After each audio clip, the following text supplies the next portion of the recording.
ভক্তগণ, সনাতন শাস্ত্রের 4টি স্তম্ভের প্রথম স্তম্ভটি হলো সত্য। সনাতন শাস্ত্রের দ্বিতীয় ধর্মের স্তম্ভ হলো শৌচ। সনাতন ধর্মের তৃতীয় স্তম্ভ হলো তপ। আর চতুর্থ স্তম্ভ হলো দান। এবং এই সত্য, শৌচ, তপ আর দান অধিক রূপে যার মধ্যে এই চরাচরে থাকবে তিনি ধর্মকে ধারণ করে আছেন আমাদের জানতে হবে। রাধে রাধে। তাহলে প্রথমেই ধর্মকে স্থাপন করে আছেন সত্য। এখন প্রশ্ন, সত্য কাকে বলে? ভাগবত শাস্ত্র বললেন, যতটুকু দেখেছি, যতটুকু বুঝেছি আর যতটুকু অনুভব করেছি এই হৃদয় চিত্তে, সেইটুকু যদি আমরা বাক্যের দ্বারা, সেইটুকু যদি আমরা আমার মনের অভিব্যক্তির দ্বারা ততটুকু প্রকাশ করার নামই হচ্ছে সত্য। অর্থাৎ সুধীজন, যতটুকু এই নজরে দেখবেন, যতটুকু জানবেন আর যতটুকু হৃদয়ে উপলব্ধি করবেন, সেইটুকুর কম বেশি না করে, ভয়ভীতি বা স্নেহের বশ না হয়ে যতটুকু দেখেছেন বাক্য মনের দ্বারা ততটুকু যদি প্রকাশ করতে পারেন তাহলেই সেটা হলো সত্য। বুঝাতে পেরেছি? এই সত্যের ধারে কাছেও আমরা কেউ, এই চরাচরে আমি সহ আমরা কেউ নাই। ভক্তগণ, যখন অতি স্নেহে অথবা যখন অতি ভয়ে আপনি আমি দেখা বস্তুকেও, আপনার নজরে দেখা বস্তুকেও যদি কম বেশি করে প্রচার করেন বা প্রকাশ করেন, আমি আপনি নিজের স্বার্থ সংরক্ষণের জন্য, ভাগবত বললেন ওগো, ওই কথাটাই হলো তোমাদের সত্যের অপলাপ। এবং এই সত্যের অপলাপই আমরা প্রত্যেকে নিরন্তর করে চলেছি এই চরাচরে। কিন্তু ভাগবত বললেন, যার সত্য নাই তার কোনো ধর্ম নাই। এবং সত্যই মানুষের ইহকাল এবং এই সত্যই মানুষের পরকালের অস্তিত্বকে টিকিয়ে রাখে অনন্তকাল। জয় নিতাই গৌর হরি বল।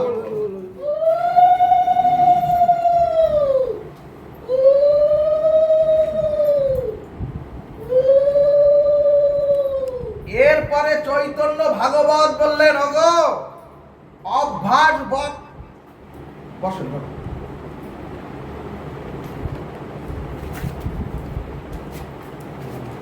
এরপরে চৈতন্য ভাগবত বললেন, ওগো অভ্যাস বশত যতটুকু মিথ্যা,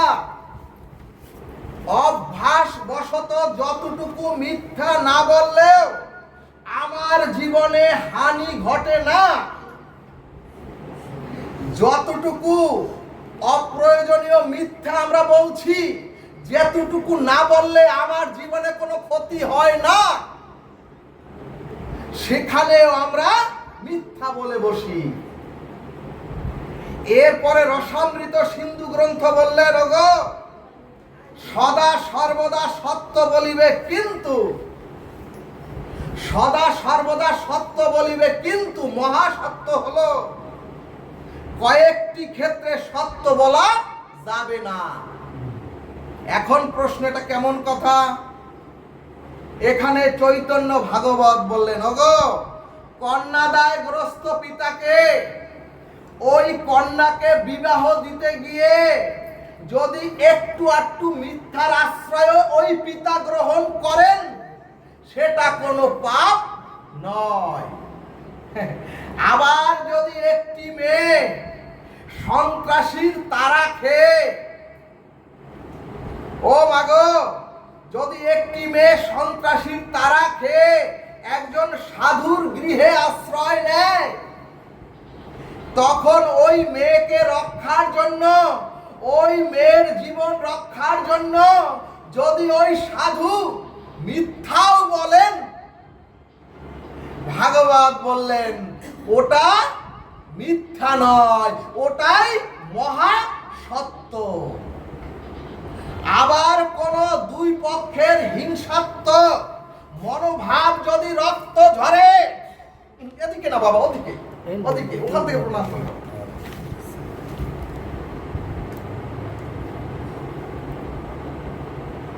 ভাগবতটা এমন, ভক্তের বদন দর্শন যদি একটু বিচ্যুত হয়, টোটাল ভাগবত বিচ্যুত হয়ে যায়। কোন লেখায় গ্রন্থ দিয়ে ভাগবত প্রকাশ হয় না।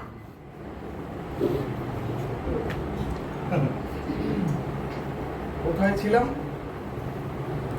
ও একটি মেয়ে, হ্যাঁ সাধু।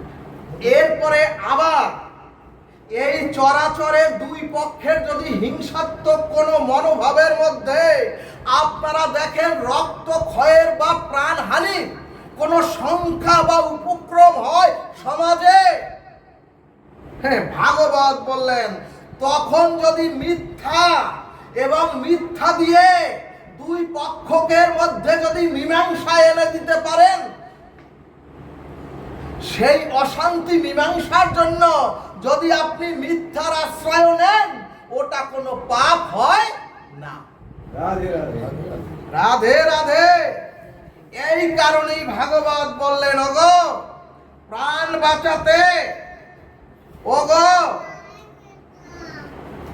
মানুষের কল্যাণের নিমিত্তে, ওগো কন্যাদায়গ্রস্ত পিতার কন্যা বিবাহের জন্য, অথবা সামান্য মিথ্যার আশ্রয় যদি সেখানে আপনারা গ্রহণ করেন, সেটা কোনো মিথ্যা নয়, বরঞ্চ সেটাই হলো মহা সত্য। তাহলে শাস্ত্রের নিগুড় সিদ্ধান্ত হলো, আমরা শাস্ত্রের সিদ্ধান্ত পেলাম বিশেষ কারণ ছাড়া মিথ্যা বলা যাবে না, এবং যেখানে সত্য নাই সেখানে ধর্ম নাই। ভাগবত কোন বাবা, ভাগবত কোন অলৌকিক বস্তু না। ভাগবতের এই কথামৃত যদি একটি কথাও আপনার জীবনে প্রতিফলিত হয় আচরণে, আপনি হলেন স্বয়ং ভাগবত। এখন আপনি ভাগবত হবেন নাকি আপনি অন্য কিছু হবেন, আপনারাই সিদ্ধান্ত নেবেন। তাহলে সনাতন ধর্মের দ্বিতীয় স্তম্ভ হলো তপস্যা। সুধীজন, দেখবেন আমরা 1 ঘন্টাও ভাগবত আসরে সুস্থে বসতে পারি না।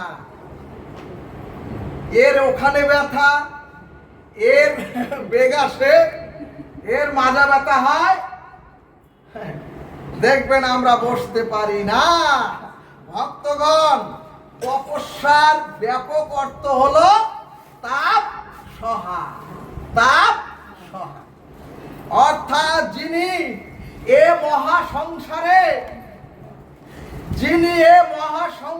এসে দুঃখ কষ্ট যন্ত্রণা আর এ মহাসংসারে থেকে ক্ষুধা তৃষ্ণা থেকেও যিনি স্থির থেকে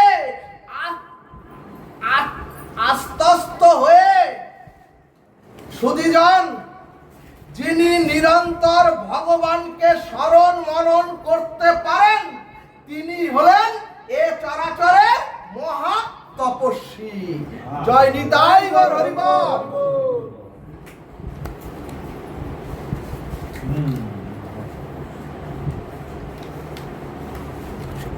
রাধে রাধে। এরপরে চৈতন্য ভাগবত বললেন, এখানে আসবেন, দূরের থেকে প্রণাম করেন না।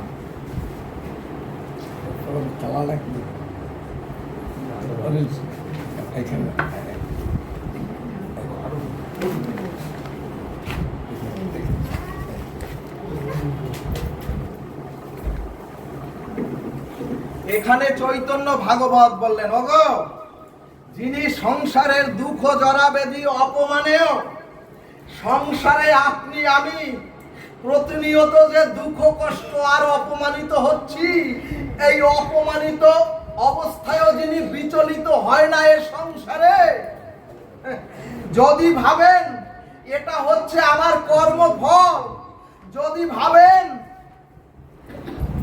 ভাবতে পারেন প্রারব্ধ কর্মফল আমার ভোগ হচ্ছে মহাসংসারে বসে, আর যদি ভাবতে পারেন কোন কালে কোন জন্মে আমি কাউকে কাঁদিয়েছি তাই আজকে আমার এ সংসারে কাঁদতে হচ্ছে, যদি মনে করতে পারেন আমি কাউকে কষ্ট দিয়েছি সেই কষ্টের এখন শাস্তি আমাকে এ মহাসংসারে বসে পেতে হচ্ছে,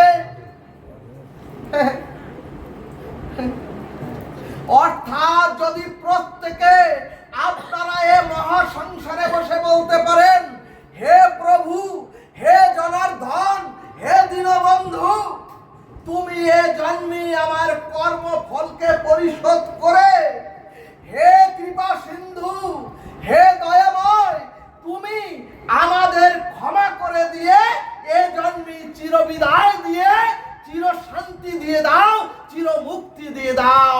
জয় নিতাই গৌর সীতারাম প্রেমানন্দে, হরি হরি বলমান।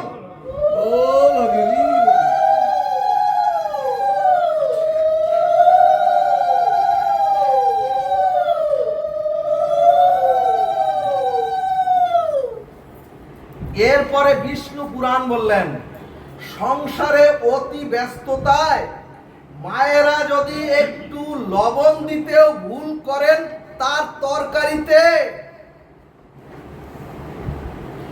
ভাগবত শ্রবণ করে গৃহে মন্দিরে গিয়ে যদি গৃহের যে রমণী বা গৃহলক্ষ্মী দরজা খুলতে যদি একটু দেরি করে, আর যদি আপনি গাল বন্ধ করেন, সংসারে যদি মা লবণ দিতে ভুল করে আর সেজন্য যদি আপনি অগ্নিশর্মা হয়ে যান, তাহলে তো তাপ সহ্য করার ক্ষমতাই আপনাদের হলো না। অর্থাৎ তাপকে স্বীকার করে ধৈর্য ধারণ করে যদি মহাসংসারে বিচরণ করতে পারেন তাহলে আপনি চিরশান্তি পাবেন। তৃতীয় পদ হলো, শুধু বাবাদের ক্ষেত্রে না, মায়েদের ক্ষেত্রেও একই কথা।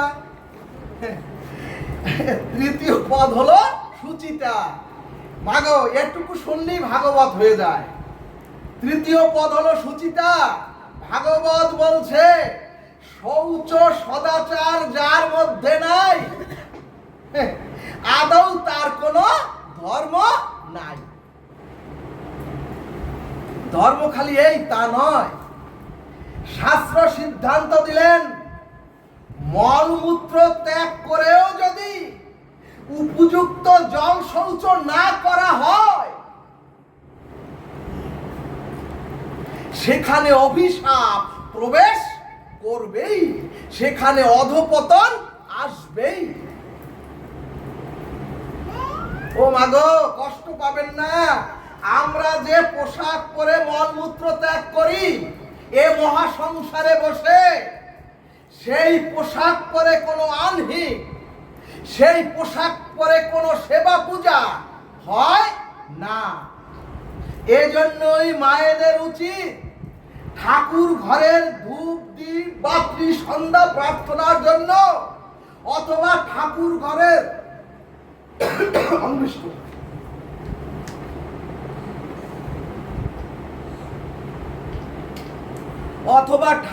ঘরের সেবা পূজার জন্য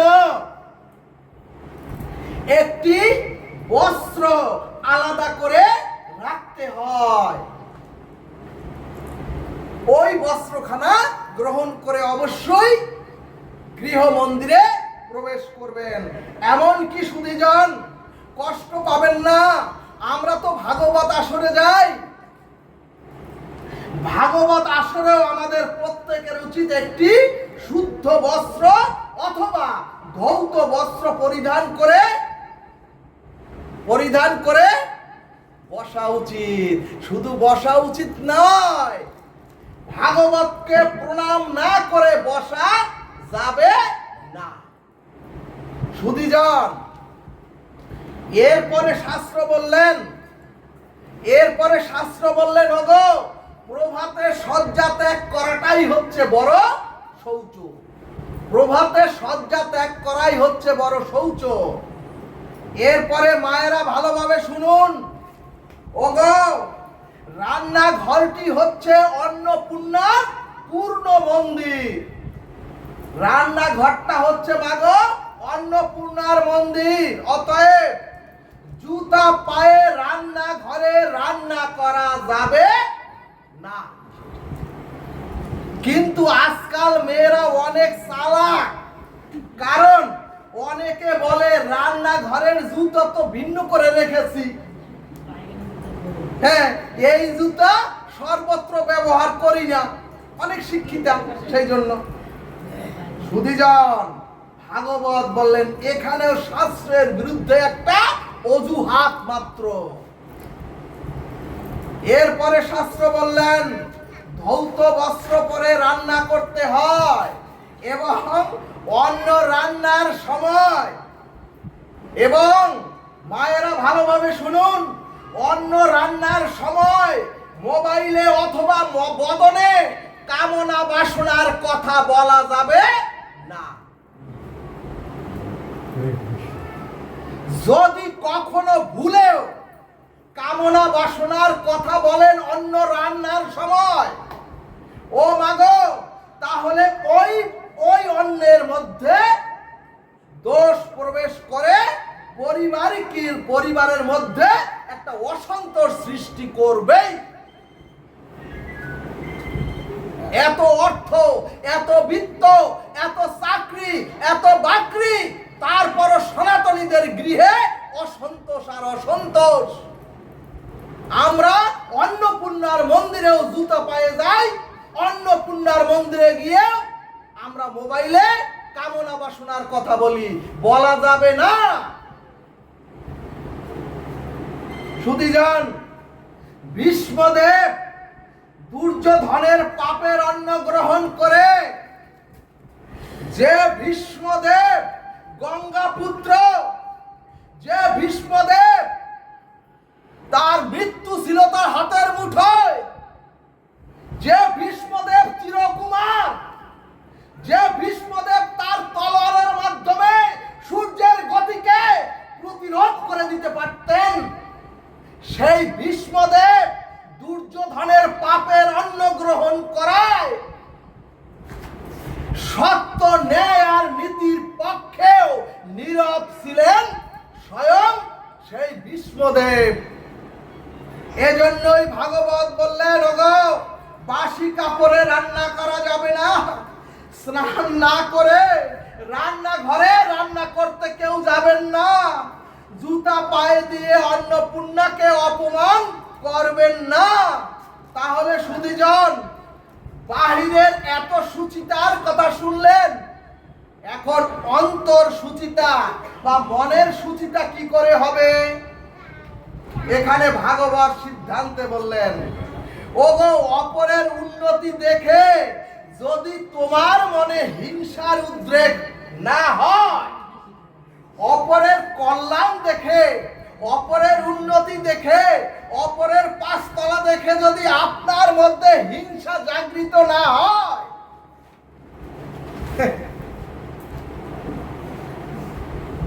অন্যের কল্যাণ দেখে যদি আপনাদের মনে জ্বালা না হয়, অন্যের সর্বনাশ হয়, এমন চিন্তা যেন যদি কখনো মনে আপনার না আসে, ভাগবত বললেন অন্যের কল্যাণ, অন্যের উন্নতি মেনে নেওয়াটাই হলো মনের সুচিতা।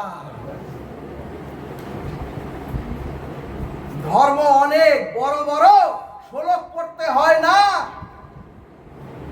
কিন্তু অন্যের উন্নতিতে হিংসায় যদি আমার আপনাদের না, হিংসায় যদি আমার হৃদয়ে জ্বালা ধরে, হৃদয় শুদ্ধ কখনোই হবে না।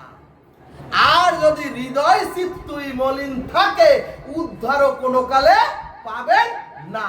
পুনরপি জন্ম, পুনরপি মরণ, আর পুনরপি জননী জঠরে শয়ন, গতাগতি পুনঃ পুনঃ ভবে। সুধীজন, আর ধর্মের চতুর্থ অঙ্গ অর্থাৎ শেষ অঙ্গ হলো দান। ভাগবত বললেন, ওগো হাজার হাজার নয়, লক্ষ লক্ষ নয়, আপনার গৃহে যদি 5 টাকা সঞ্চয় হয়, তার থেকে আপনি সিকি পয়সা অথবা 8 আনা আপনি ভাগবত সেবায় দান করুন। সুধীজন, ভাগবত বললেন আয়ের একটি অংশ সৎ কাজে এবং সাধু বৈষ্ণব অথবা ভগবত কাজে দিতে হয়, নতুবা সেই অর্থই আপনার আমার জীবনে অনর্থ বা ক্ষতির কারণ হয়। অর্থাৎ সুধীজন, অর্থ সমাজের মঙ্গল কাজে এবং ধর্মপথে ব্যয় না করলে ওই অর্থ রোগে শোকে এবং ওই অর্থ সন্ত্রাসীদের কাছে চলে যায় আর মামলা মোকদ্দমার কাজে